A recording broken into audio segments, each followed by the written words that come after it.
Welcome to the channel. Here, we honor the legendary figures we've lost, but whose legacies continue to inspire us every day. Don't forget to subscribe, hit the like button, and turn on the bell so you never miss a tribute. Stick around till the end, we promise there's always something meaningful waiting for you. Charles Francis Dolan was a visionary entrepreneur and influential figure in the evolution of modern telecommunications and media. Born on October 16, 1926, in Cleveland, Ohio, Dolan rose from humble beginnings to become one of the most significant innovators in the cable television industry. Over his long and storied career, he founded major companies like Cablevision and Home Box Office, HBO, leaving a profound and lasting legacy in entertainment and media. As of December 2024, shortly before his death at the age of 98, Dolan's net worth was estimated at $5.4 billion, a testament to his enduring impact on the industries he helped transform. Dolan's early life provided a foundation for his later achievements. He was born into an Irish Catholic family and grew up in Cleveland, Ohio, where his father, David, worked as an inventor. One of David Dolan's notable accomplishments was selling a patent to the Ford Motor Company, demonstrating an early example of innovation in the Dolan family. Charles Dolan served in the United States Army Air Forces toward the end of World War II, an experience that instilled discipline and a sense of purpose in him. After the war, he briefly attended John Carroll University but left before graduating to pursue opportunities in the burgeoning telecommunications field. This decision marked the beginning of a remarkable career driven by a relentless curiosity and entrepreneurial spirit. Dolan's initial ventures focused on film production and distribution. Working alongside his wife, Helen, he created and marketed sports and industrial films, selling them to television stations for syndication. This home-based business in Cleveland was Dolan's first step into the world of media, blending his creative instincts with a keen business sense. He later sold his interests in this venture to Telenews in exchange for a job. At just 26 years old, Dolan moved to New York City, where he founded Teleguide Incorporated, a service that provided information to hotel guests. This early endeavor underscored his ability to identify niches in the market and capitalize on emerging trends. Dolan's most groundbreaking contribution came in the 1960s with the founding of Sterling Manhattan Cable. This company was the first to wire buildings for cable television access, pioneering a service that would eventually become ubiquitous across the United States. Under Dolan's leadership, Sterling Manhattan Cable secured agreements to broadcast New York professional sports teams, cultural programming, and movies, bringing diverse content directly into the homes of subscribers. These innovations revolutionized how people consumed media, creating a new paradigm for television entertainment. In the early 1970s, Dolan founded Home Box Office, HBO, the first premium programming service in the cable television industry. HBO introduced viewers to a subscription-based model that offered exclusive content, including movies and live events, without commercial interruptions. The channel quickly gained popularity and set the stage for the modern streaming era, where subscription-based services dominate the media landscape. Dolan sold HBO to Time Life, but his role as its creator cemented his place in the history of television. After selling HBO, Dolan turned his attention to Cablevision Systems Corporation, a company he founded on Long Island. Cablevision became a leading cable provider, serving millions of customers across the United States. Dolan spearheaded numerous advancements within the company, including its foray into high-definition television through the VOM service. While VOM ultimately proved financially unsustainable, it demonstrated Dolan's commitment to innovation and his ability to anticipate consumer demand for better quality programming. Dolan also played a significant role in live sports and entertainment. He forged partnerships with New York sports teams like the Knicks and the Rangers, bringing their games into homes and establishing the foundation for regional sports networks. His vision extended to the ownership and operation of venues, networks, and entertainment properties, which later became central to the Dolan family's portfolio. Today, the family controls Madison Square Garden Sports, MSG Networks, Madison Square Garden Entertainment, and other iconic properties like Radio City Music Hall and The Sphere. Beyond his professional achievements, Dolan was deeply involved in philanthropy and education. In 2000, He donated $25 million to Fairfield University, leading to the naming of the Fairfield University Dolan School of Business in his honor. His contributions also extended to his alma mater, John Carroll University, where the Dolan Center for Science and Technology stands as a testament to his generosity. Completed in 2003 at a cost of $66 million, the facility houses various academic departments, including mathematics and computer science, reflecting Dolan's commitment to fostering innovation and education. Dolan's personal life was marked by a strong sense of family and community. He and his wife, Helen, were married for over 70 years until her death in 2023. Together, they raised 6 children, many of whom followed in their father's entrepreneurial footsteps. His son James L. Dolan serves as executive chairman of Madison Square Garden Sports, overseeing professional teams like the New York Knicks and New York Rangers. Another son, Patrick Dolan, is the principal owner and publisher of Newsday. The family's influence extends to sports ownership and politics, with Dolan's brother Larry Dolan and nephew Paul Dolan owning the Cleveland Guardians baseball team. Another nephew, Matt Dolan, serves in the Ohio Senate as a Republican politician. Despite his business success, Dolan faced challenges and controversies. His effort to purchase the Boston Red Sox in 2001, with a bid of $750 million, was ultimately unsuccessful, losing to a group led by John Henry. Additionally, his support of Donald Trump's 2020 presidential campaign drew criticism from some quarters, as Dolan and his wife donated $125,000 to Trump's re-election effort. These episodes highlighted the complexities of his public and private personas, illustrating that even highly successful individuals are not immune to scrutiny. Dolan's legacy is multifaceted, encompassing his contributions to telecommunications, media, philanthropy, and business innovation. His ability to identify opportunities and adapt to changing landscapes ensured his relevance across decades. From his pioneering work with HBO to his role in transforming Madison Square Garden into a global entertainment hub, Dolan shaped industries and touched countless lives. His death on December 28, 2024, at the age of 98, marked the end of an era, but his influence endures through the companies he built and the causes he supported. As a visionary entrepreneur, devoted family man, and committed philanthropist, Charles Francis Dolan remains a towering figure in American business history. His story is a testament to the power of innovation, resilience, and a willingness to take risks. Through his work, Dolan not only redefined how people experience television and entertainment but also left an indelible mark on the broader cultural and economic landscape. Charles Richard Shire was an acclaimed American film director, screenwriter, and producer whose career spanned over 5 decades, leaving an indelible mark on the world of cinema.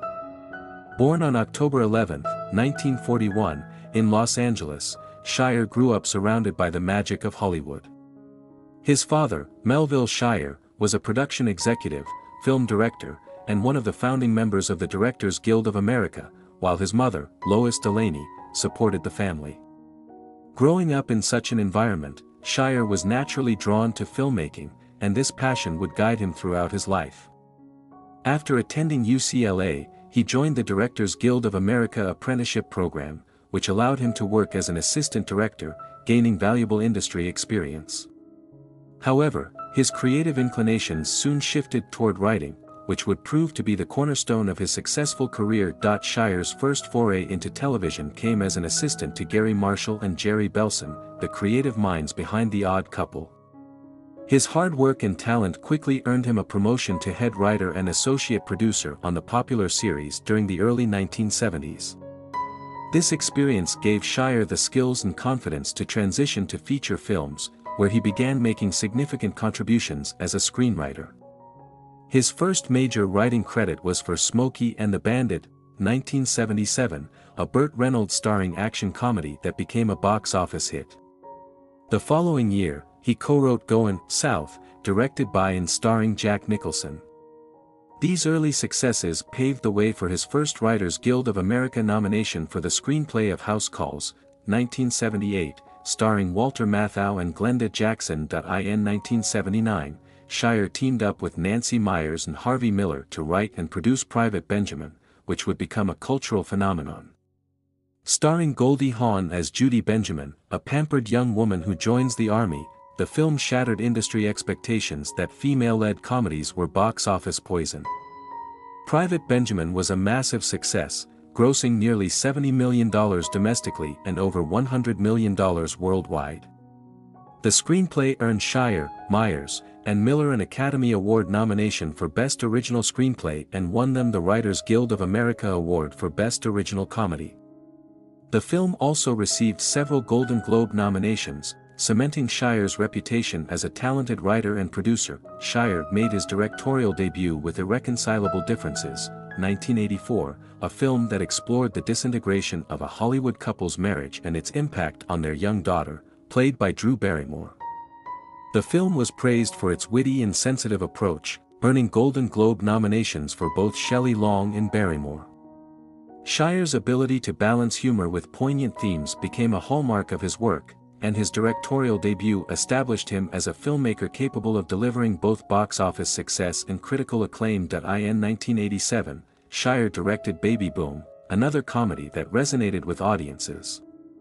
Starring Diane Keaton as a high-powered executive who unexpectedly becomes a single mother, the film explored themes of career versus family in a feminist context.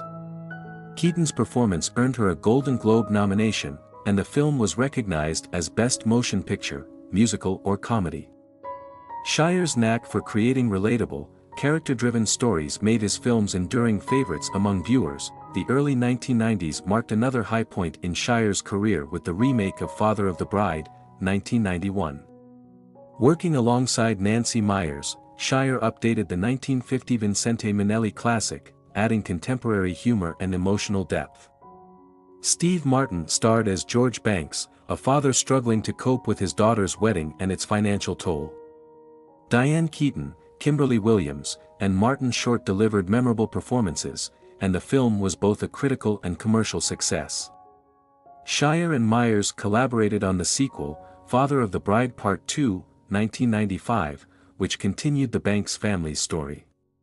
Released as Touchstone Pictures' major holiday film that year, the sequel grossed over $75 million domestically and solidified the franchise's place in popular culture. In 1998, Shire co-wrote and produced The Parent Trap, a remake of the 1961 Disney classic.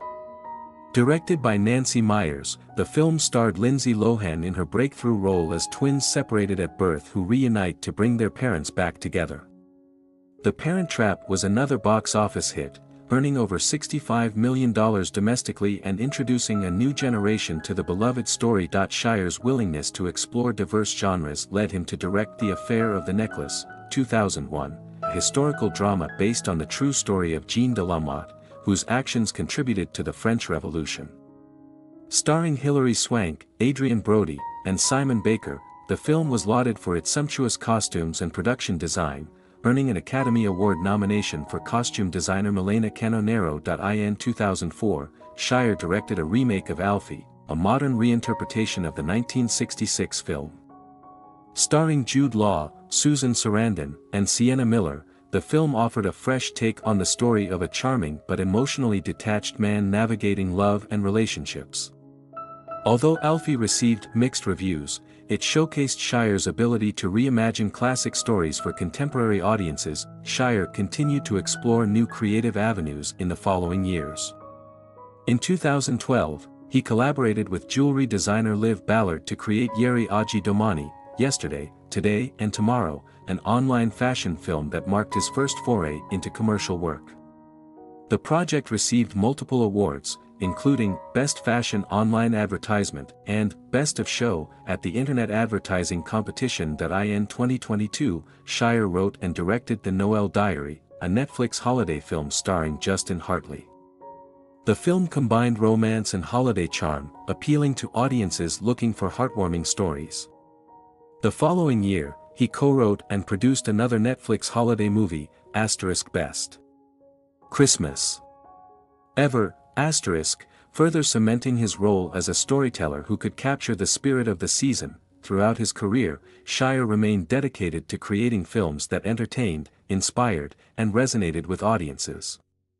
His body of work reflects a deep understanding of human relationships, humor, and emotion, making him one of Hollywood's most versatile filmmakers. Shire passed away on December 27, 2024, at the age of 83, leaving behind a legacy of iconic films and a reputation as a gifted storyteller whose work will continue to be celebrated for generations to come. Jean-Marie Le Pen was a central figure in French politics, particularly in the sphere of far-right ideology, and his life story is a reflection of both the rise of populism in Europe and the controversies that surrounded his persona. Born on June 20, 1928, in La Saitnightt-sur-Mer, a small town in Brittany, Le Pen's upbringing was modest. His father, a fisherman, tragically died during World War II when a mine caught in his fishing net exploded. This incident left a profound impact on the young Le Pen, who would later frame his political rhetoric around themes of resilience and national identity. Le Pen pursued his education in Paris, where he studied law. His early years in academia were marked by a reputation for independence and an assertive personality. Even at this young age, he showed a tendency to question established norms, a trait that would become a hallmark of his political career. After completing his studies, Le Pen served in the military, participating in campaigns aimed at maintaining French colonial rule in Indochina and Algeria. These experiences, particularly in Algeria, shaped his worldview and contributed to his strong nationalist beliefs. He viewed the loss of French colonies as a significant failure of political leadership and used this sentiment to rally support during his later political endeavors. Le Pen's political journey began in earnest in 1956 when he was elected to the French National Assembly as the youngest member of that body at the time. This achievement marked the start of a career that would span decades. In these early years, Le Pen aligned himself with movements that sought to preserve traditional French values and resist the changes brought about by post-war modernity and decolonization. His rhetoric was often fiery, and he quickly gained a reputation for being unafraid to address contentious issues, even if his positions alienated parts of the political establishment. In 1972, Le Pen co-founded the National Front, Front National, FN, a party that would become synonymous with his name. From the outset, the National Front positioned itself as an alternative to the mainstream parties of both the left and the right. It championed issues such as national sovereignty, the preservation of French culture, and a strict approach to immigration. Under Le Pen's leadership, the National Front became a magnet for those who felt disillusioned with the political status quo and sought a voice that addressed their concerns about globalization, multiculturalism, and the perceived erosion of traditional values. The party's message, however, was not without controversy. Le Pen frequently found himself at the center of public debates over his provocative statements. He was often accused of xenophobia, racism, and anti-Semitism, charges he vehemently denied while arguing that his critics sought to silence dissenting opinions. His most infamous remark occurred in 1987 when he described the Holocaust as a detail of history, a statement that sparked outrage both in France and internationally. This incident led to legal battles and significantly damaged his credibility with a broader audience, though it solidified his status as a polarizing figure whose supporters admired his defiance of political correctness. Despite, or perhaps because of, the controversies, the National Front experienced periodic surges in popularity. In the 1980s and 1990s, the party became a significant force in French politics, capturing municipal seats and achieving notable results in regional and national elections. Le Pen's personal charisma and ability to tap into the fears and frustrations of segments of the electorate were key factors in the party's growth. His campaigns often focused on issues such as immigration control, crime, and the preservation of French identity, themes that resonated with working-class voters and those who felt left behind by economic and social changes. Le Pen's most prominent electoral success came in 2002 when he advanced to the second round of the French presidential election, a feat that shocked the political establishment. Although he ultimately lost to Jacques Chirac in a landslide, the result was a clear signal that the National Front could no longer be dismissed as a fringe movement. For many, Le Pen's success in 2002 represented a turning point in French politics, as it underscored the extent to which far-right ideas had entered mainstream discourse. However, Le Pen's career was also marked by internal party strife and external opposition. His leadership style, which was often described as autocratic, led to tensions within the National Front. Critics within the party accused him of being unwilling to adapt to changing political realities, while his opponents outside the party worked tirelessly to isolate him politically.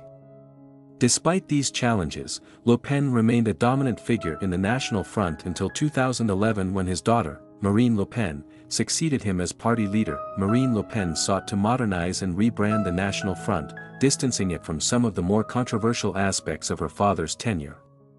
This included an effort to shed the party's reputation for extremism and anti-Semitism, a move that Jean-Marie reportedly viewed with skepticism. The relationship between father and daughter became strained, with public disagreements highlighting the generational and strategic differences in their approach to politics. In 2015, Jean-Marie was expelled from the party he had founded, a move that he described as a betrayal. In his later years, Le Pen largely retreated from the political spotlight, though he occasionally made public statements that reignited debates about his legacy. He spent much of his time reflecting on his career, writing memoirs, and granting interviews in which he defended his views and criticized the direction of French politics. Despite his retirement, his influence remained evident, as many of the issues he had championed, particularly those related to immigration and national identity, continued to dominate political discourse in France. Le Pen's death on January 7, 2025, at the age of 96, marked the end of an era. His passing was met with a mix of reactions, reflecting the divisive nature of his legacy. Supporters hailed him as a visionary who had the courage to speak out against what they saw as the decline of French society, while critics remembered him as a figure who had stoked division and exploited fear for political gain. The legacy of Jean-Marie Le Pen is complex and multifaceted. On one hand, he was a trailblazer who reshaped the political landscape in France and brought issues of national identity and immigration to the forefront of public debate. On the other hand, his rhetoric and actions often alienated large segments of the population and reinforced stereotypes about the far right. His life and career serve as a case study in the power and pitfalls of populist politics, highlighting both the appeal and the dangers of leaders who position themselves as outsiders challenging the establishment. Le Pen's influence on French politics cannot be overstated. Even after his death, the themes he championed continue to resonate, not only in France but across Europe, where similar movements have gained traction. His ability to articulate the concerns of a disenchanted electorate, while simultaneously provoking outrage and controversy, ensured that his impact would be felt long after he exited the political stage. For better or worse, Jean-Marie Le Pen remains one of the most significant and controversial figures in modern French history. Geoffrey Baena, June 29, 1977 to January 3, 2025, was a celebrated American screenwriter and film director whose work left an indelible mark on the landscape of independent cinema. Known for his distinctive ability to blend dark humor, emotional complexity, and unconventional narratives, Baena carved out a niche for himself as a filmmaker unafraid to challenge traditional storytelling norms. Over the course of his career, he wrote and directed several critically acclaimed films, including Life After Beth, 2014, Joshi, 2016, The Little Hours, 2017, Horse Girl, 2020, and Spin Me Round, 2022. He was also known for his collaboration on the screenplay for I Heart Huckabees, 2004, a project that launched his career into the spotlight. Baena frequently worked with talented actors such as Alison Brie, Molly Shannon, and Aubrey Plaza, with the latter playing an especially significant role in both his professional and personal life. Geoffrey Baena was born on June 29, 1977, in Miami, Florida, and grew up in a secular Jewish family. While not overtly religious, his upbringing instilled in him a deep curiosity about the human experience, a theme that would later become central to his work. Baena demonstrated a keen interest in storytelling and creativity from a young age, and his passion for cinema became evident as he pursued a degree in film at New York University's Tisch School of the Arts. During his time at Tisch, Baena honed his skills in screenwriting and directing, laying the groundwork for his future career. After graduating, he relocated to Los Angeles, a move that marked the beginning of his journey in the film industry. Baena's early career was defined by his roles behind the scenes on major Hollywood productions. He worked as a production assistant for renowned filmmaker Robert Zemeckis, contributing to iconic projects such as What Lies Beneath and Cast Away, both released in 2000. These experiences provided Baena with invaluable insights into the intricacies of large-scale filmmaking and allowed him to observe the creative processes of seasoned professionals. However, it was his subsequent collaboration with writer-director David O. Russell that would prove to be a turning point in his career. As Russell's assistant editor, Baena not only refined his technical skills but also began to explore his own creative voice. The pair collaborated on several scripts, including the existential comedy I Heart Huckabees, 2004, which showcased Baena's penchant for blending humor with philosophical inquiry. A pivotal moment in Baena's life occurred when he was involved in a minor car accident that injured one of his eyes. During his recovery, Russell engaged him in discussions about story ideas, leading to the creation of several screenplays. This period of introspection and creative exploration reinforced Baena's desire to tell stories that resonated on a deeply human level. Although his collaboration with Russell was instrumental in shaping his early career, Baena was eager to step out on his own as a writer and director. Baena initially planned to make his directorial debut with the comedy drama Joshi, but unforeseen circumstances led him to postpone the project. Instead, he turned his attention to Life After Beth, a script he had begun developing in 2003. This zombie comedy, which starred Aubrey Plaza, Dane DeHaan, and John C. Reilly, premiered at the 2014 Sundance Film Festival to positive reviews. The film marked Baena's transition from screenwriter to director and established him as a distinctive voice in the world of independent film.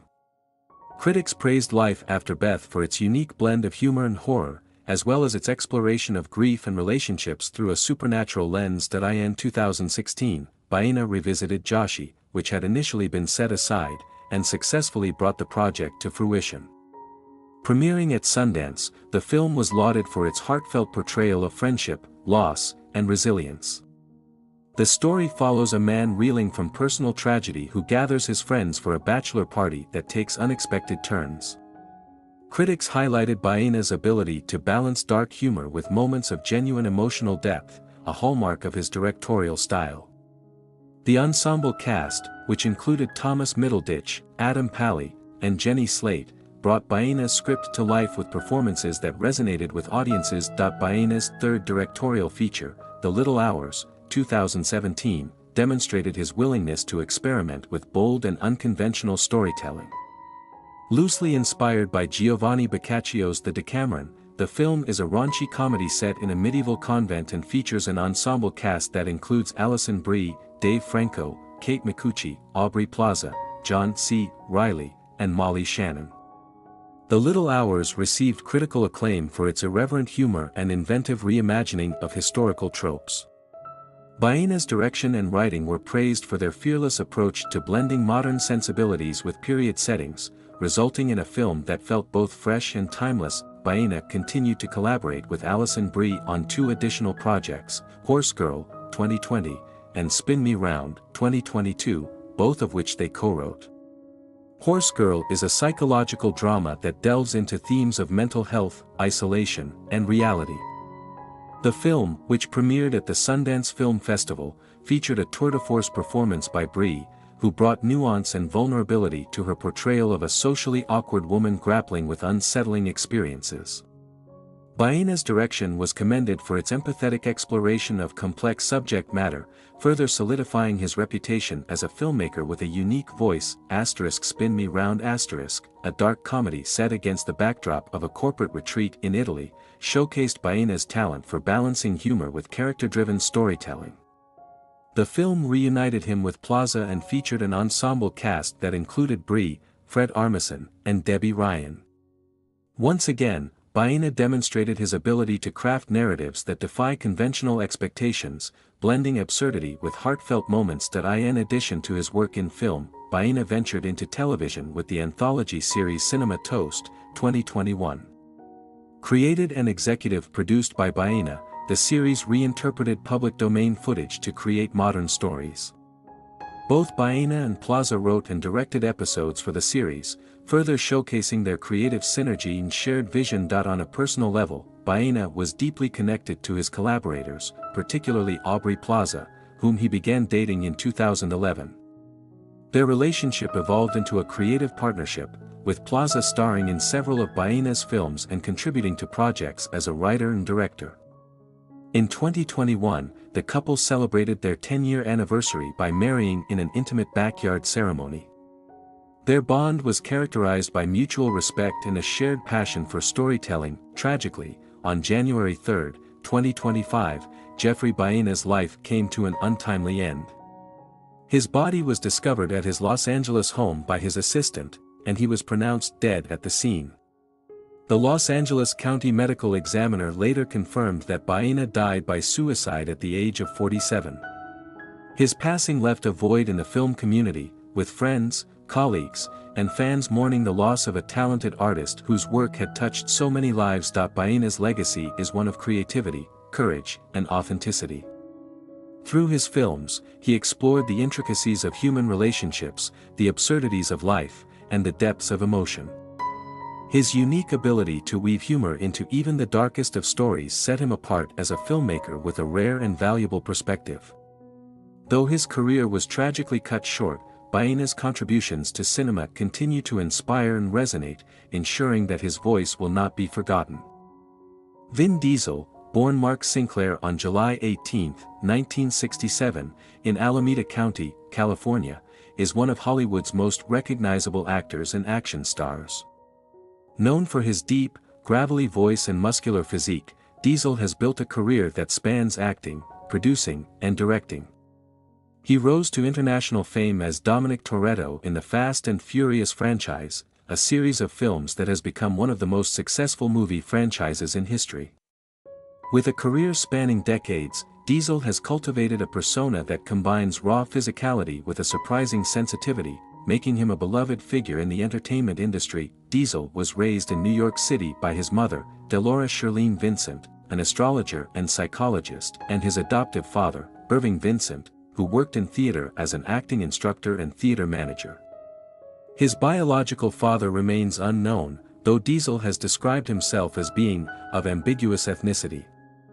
This background has allowed him to portray characters from a variety of racial and cultural backgrounds, a versatility that has contributed to his success. Diesel's introduction to acting came by chance when, at the age of 7, he and some friends broke into a theater with plans to vandalize it.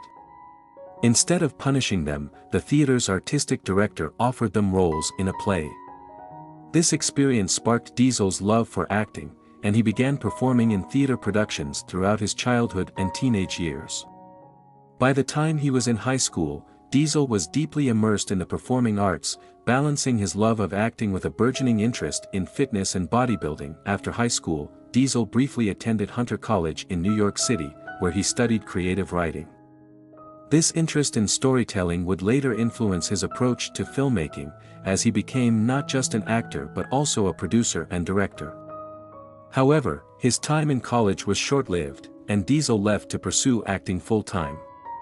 Like many aspiring actors, he struggled initially, taking odd jobs and facing repeated rejections. Frustrated by the lack of opportunities, particularly for actors of ambiguous ethnicity, Diesel decided to take control of his own career by creating opportunities for himself. Diesel wrote, directed, produced, and starred in a short film titled Multifacial, 1995, which tells the story of a multiracial actor navigating the challenges of auditioning in Hollywood. The film was screened at the Cannes Film Festival, where it garnered positive attention for its authenticity and emotional depth. This success gave Diesel the confidence to continue creating his own projects, leading to his first feature-length film, Strays, 1997, a drama about a drug dealer seeking redemption through love. Although Strays did not achieve commercial success, it showcased Diesel's talent and determination, earning him further recognition in the industry. Diesel's breakthrough came when Steven Spielberg saw Multifacial and was impressed by Diesel's performance and creative vision. Spielberg cast him in a supporting role as Private Adrian Caparzo in Saving Private Ryan, 1998.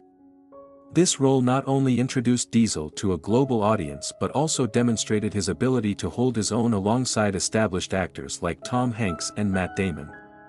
It marked a turning point in his career, as Hollywood began to take notice of his unique presence and talent. In 2000, Diesel starred in 2 films that solidified his status as an action star: Boiler Room, a crime drama about stockbrokers, and Pitch Black, a science fiction thriller in which he played Richard B. Riddick, a dangerous convict with extraordinary night vision.